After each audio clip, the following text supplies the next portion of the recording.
Okay. Oh no, I'm going to get giggles now. It's too early to get the giggles. Nutella. Just think about it. Nutella whipped cream. So that's someone earlier and they were like, are you talking about pancakes? Or...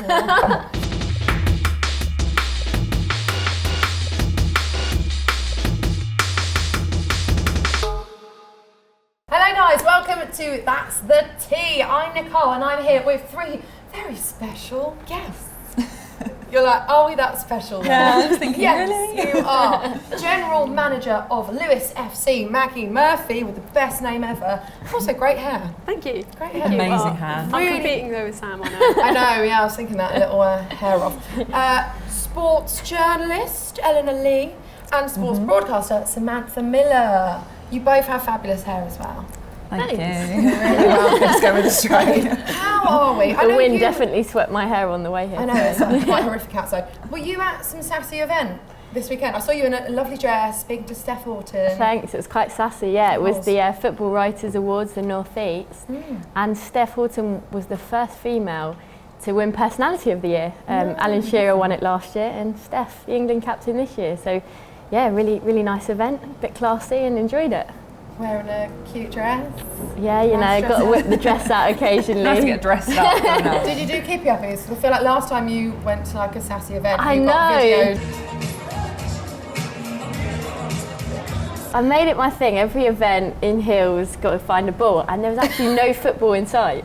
So I didn't pack one to Durham. Next time I'll bring one in my bag so I can. That'd be a bit weird, but you know, why not? No one's going to judge you. Right, let's do a quick FAWSL roundup from the weekend. So Everton 2, Manchester United 3, Birmingham 0, Bristol 1, Brighton 0, Tottenham 1, Manchester City 3, Chelsea 3. Yeah.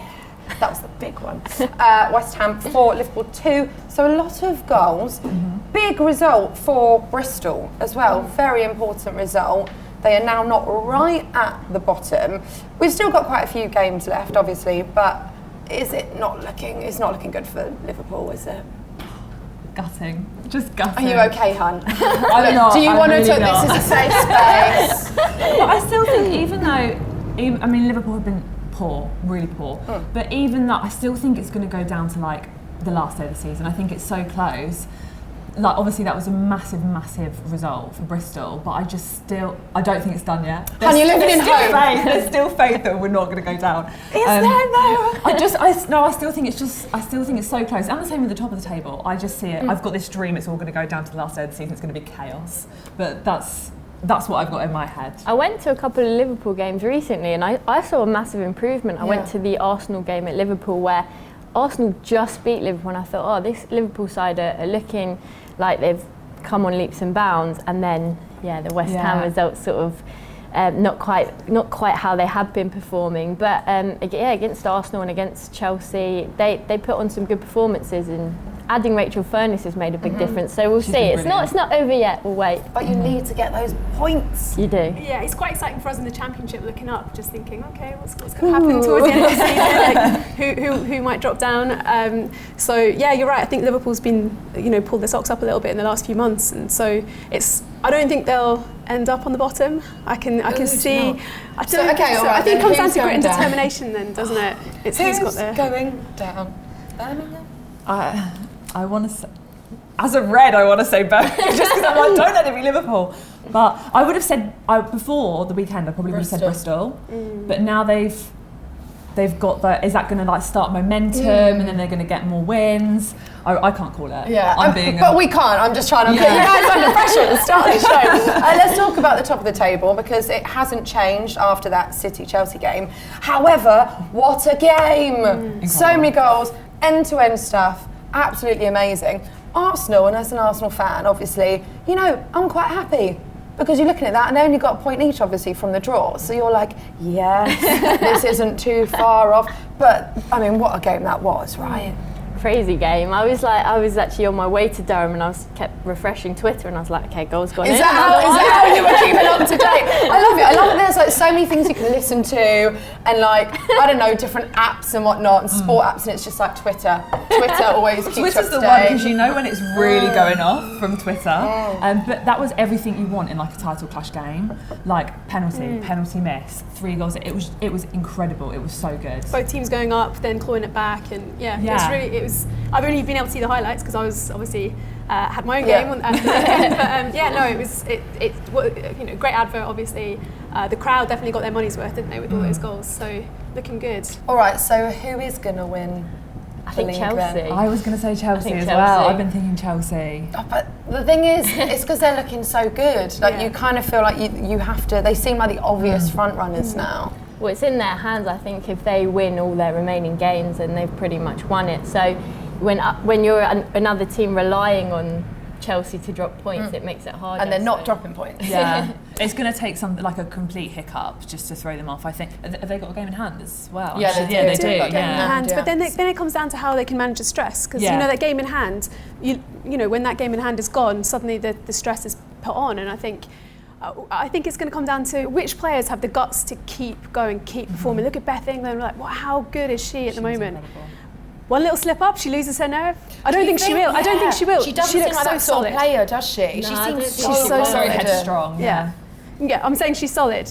But it could happen for any player, really, couldn't it? And the defending wasn't spot on, so maybe it's a case of who scores the most goals over the rest of the season. Slip up. I feel like I keep doing this like really creepy. I don't know what this That's is. the kind of vibe at the minute though. It's like, what's going on? Did anyone ever watch the Powerpuff Girls? Massive side note. Yeah. Do you remember Mojo Jojo? My name is I have to step Mojo out. Jojo. I don't think he even did that. Anyway, let's talk about the FA Cup. Arsenal, Lewes. Don't know why I'm like stroking you. Don't need to be patronised. 2-0 to Arsenal. But do you know what though? It took Arsenal a while to score. Yeah. And Lewes did well. Yeah. I mean, what did you think of that game? I'm super proud of the team. I think if you've only seen the highlights, what you'll see are two kind of pretty short, but maybe a bit shabby goals.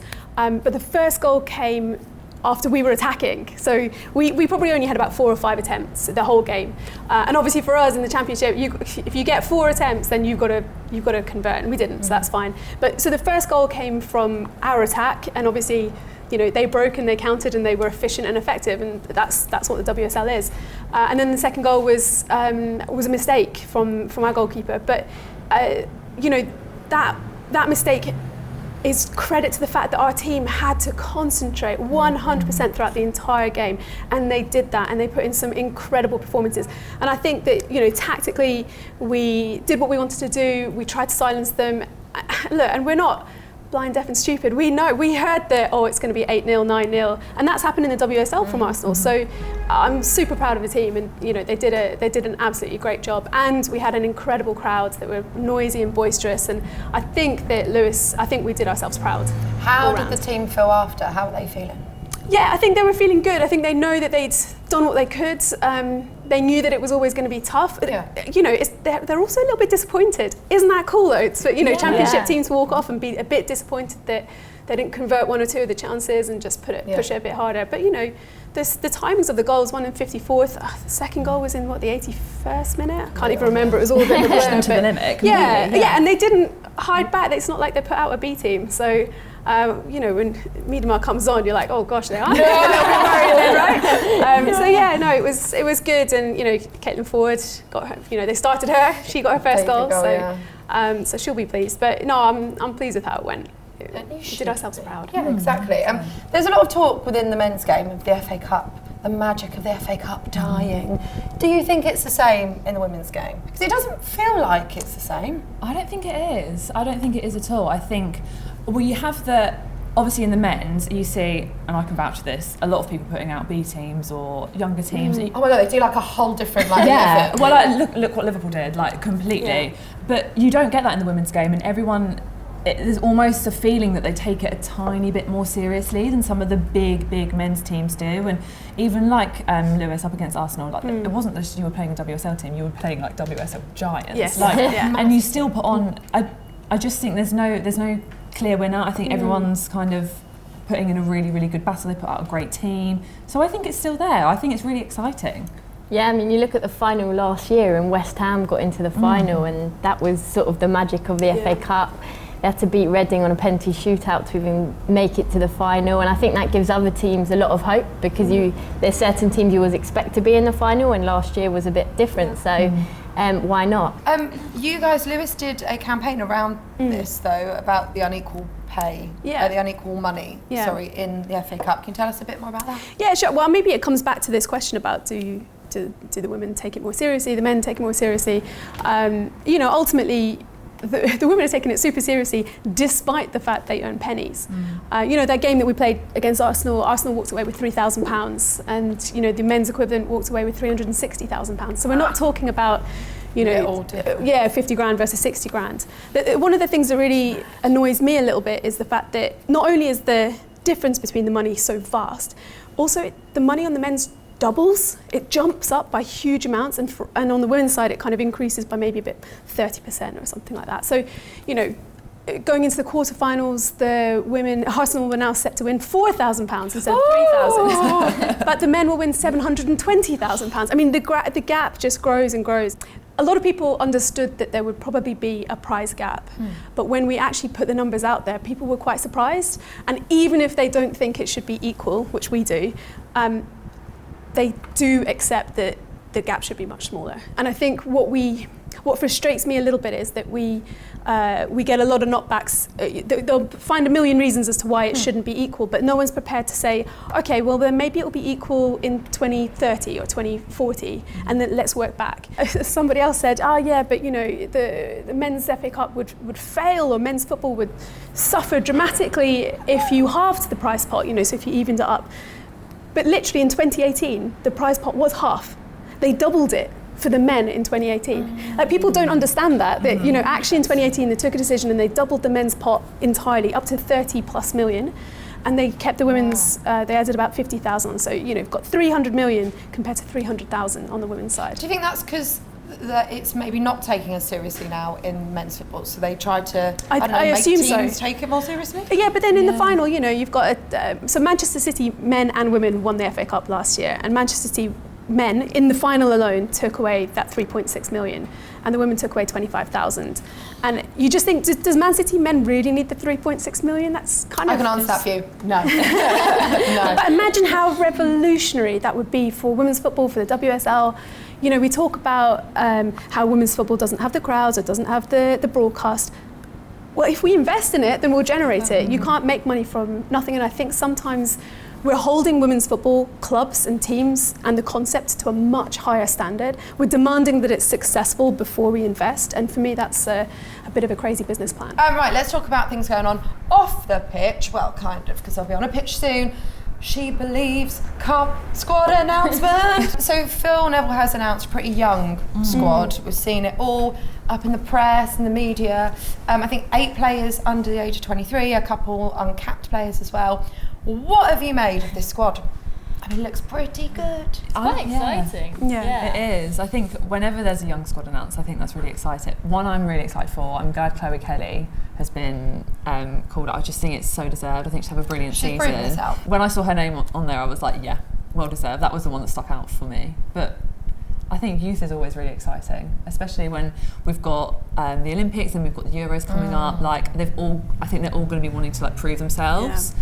I think it's exciting. I think that's the reason for the selection, isn't it? Yeah. It's not really about the She Believes Cup. It's about Tokyo. It's about next year as well. So I think that's why the youth, the young players have been brought in. And then the Euro 2021. Woo! I was listening to something earlier and they were like, oh, next year's Euros. And I was thinking, hon, you got that wrong. And then I realised that we are in 2020, so that is factually correct.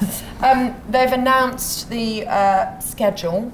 And that first England game is on the 7th of July at Old Trafford, which has an insane capacity, 76,000. Is it going to sell out? Yes. Okay. I think we're breaking records. Yeah, if the marketing's done well, yeah. Yeah, that's the thing. A little bit of investment. Yeah, they've started early with the whole 500-day countdown. Totally. I think, especially if we perform well I know it's Team GB, but if we perform well at the Olympics, I think that will just gauge a little bit more interest, and I just think it will keep ticking over. And look at the WSL this season, just for England, so exciting. So if we can kind of do that all again next season. By the time we get to like June, July, I can't see why we're not selling out stadiums. I think it's going to be really exciting. Yeah, I think they honestly will do it, and like you said, the marketing needs to be right. But also, imagine what a change it could be, because if you look back to the Netherlands, the Euros, where the Netherlands won it, where they performed really well as well, it completely changed it for them. Yes. They're recognisable figures now. Women's football's bigger in the Netherlands now, so that could happen in England.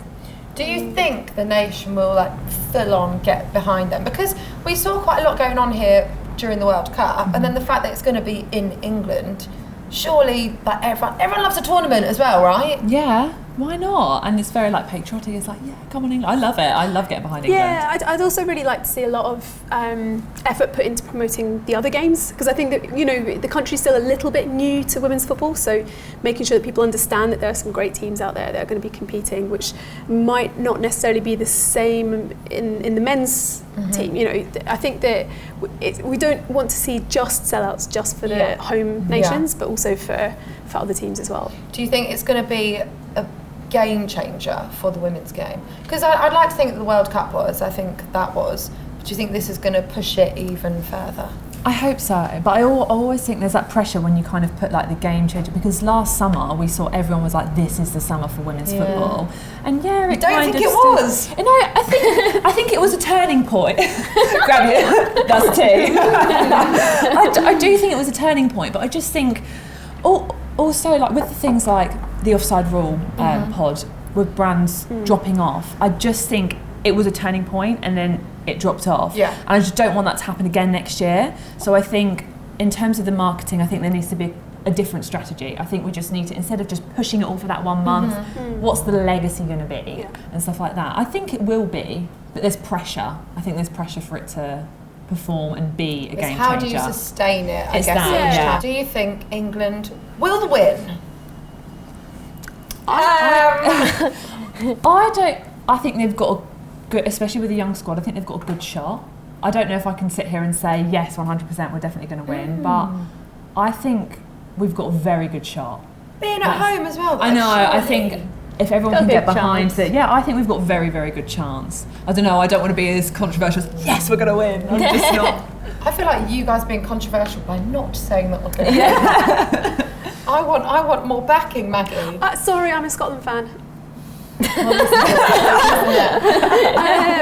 My entire family are Scottish, so I'll be wearing a Scotland shirt. That's okay. I'm come together for the Olympics. That's what Kim Little, Erin Cuthbert, Demi, and throw them in there. At least there's one thing. Anyway, moving on swiftly, because that is very awkward. So Maggie, you are involved with Equal Playing Field. Yeah. Can you just tell us, for anyone who doesn't know what that is, what it's about, what sure. the deal is? So we're a group of women from around the world that all came together a few years ago now. Each of us kind of frustrated and tired in our own ways about the lack of opportunity, equality and respect for women in football, whether you're a player, a coach, a referee, working in the media. And we realised it didn't really matter where you were from, which country you were from, and whether you were grassroots or elite, you still face the same kind of challenges, just to differing degrees. So we came together, we went for our first Guinness World Records back in 2017, did another one in 2018. I think originally we thought it was just a one-off thing. We'll do something really remarkable that everyone will go, wow, that's crazy, now we'll level the playing field. And of course it didn't happen like that. But we had this incredible network, came together, we've continued working together, so in France we managed to get our third and fourth Guinness World Records. And it's been confirmed by Guinness that it's broken. Tell us all. Well, it only took 7 months. Classic. Guinness World Records, they are very difficult to break, as you might think, and it takes a long time to verify when you've made an attempt. So back in summer in France, we tried to break the Guinness World Record for the biggest five-a-side game ever.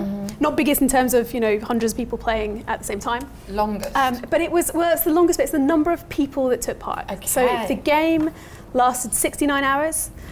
Oh my goodness. Yeah, it was really, yeah. Look, I'm now a footballer, Maggie, and I know that would be really difficult. Yeah. So it was 69 hours. I think the final score was something like 401 to 396. Who or was something keeping like that. the score tally? Well, we I'm sorry for had them. no. I mean, this was full on. Like the administrative side was just crazy, which is why it took so long to verify. Sam played in it. Yeah, I did.